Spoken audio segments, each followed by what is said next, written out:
I'd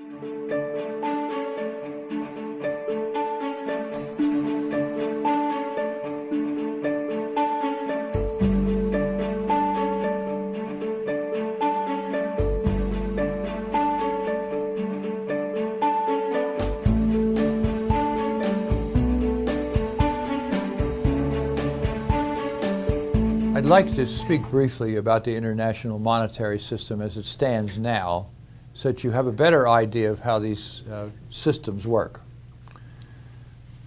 When we had real money in this country, and other countries had real money, that's gold and silver,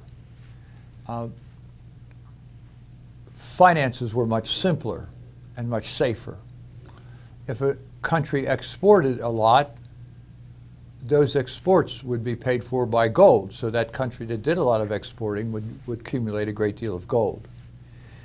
If a country imported a great deal and didn't have a proper balance of imports and exports, they would eventually run out of gold, so they would have to stop buying, and the situation was self-correcting. For a long time now, since basically 1971, all economies in the world have had phony money.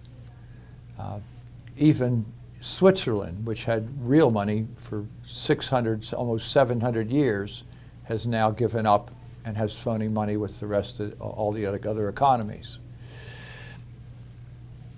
The American dollar has been the standard for the world, and most international transactions take place in American dollars. That leads to something called Triffin's dilemma. An economist named Triffin figured this out a number of years ago.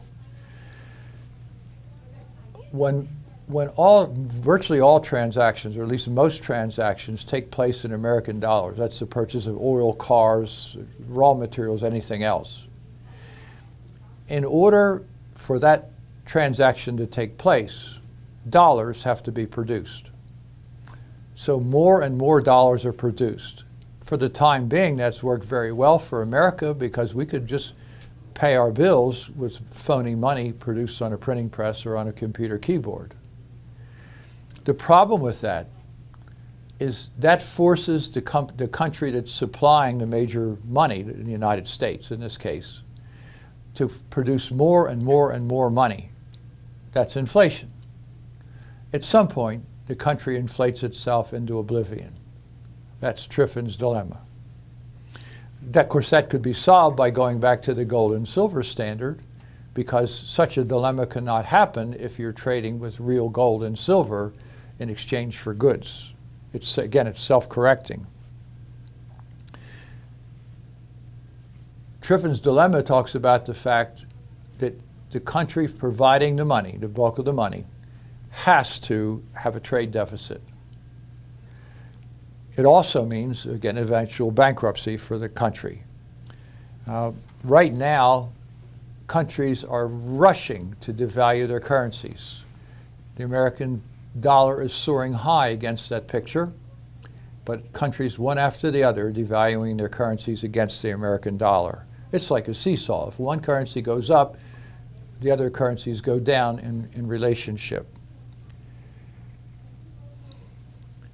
Countries use the excuse that they're devaluing their money to protect their exporters. But the other side of that is they're hurting all their citizens because the imports then become highly expensive. So they're helping a small group of people, exporters, to the hurt of all their inhabitants in a given country. One of the things that the international community has worked out as a way to get around Triffin's dilemma is this. A country can go bankrupt by producing too much money, as I've explained. But the International Money Fund is not a country. So they can have their own phony money and produce as much as they wish. They can't go bankrupt as a country because they're not a country.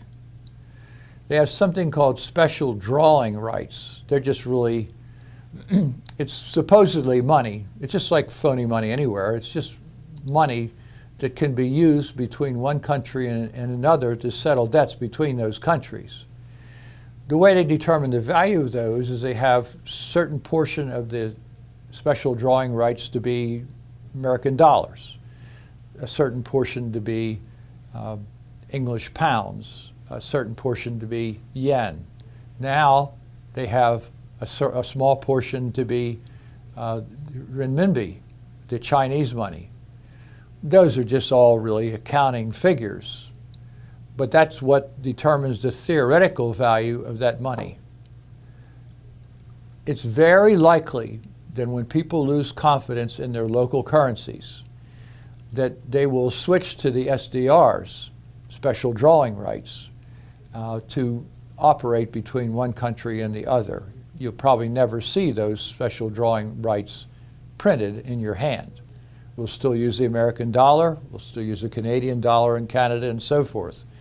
But the upshot of that will be the value of our money will go down, that's inflation, and they will just shake their head and say, we don't know why the value of your money is going down.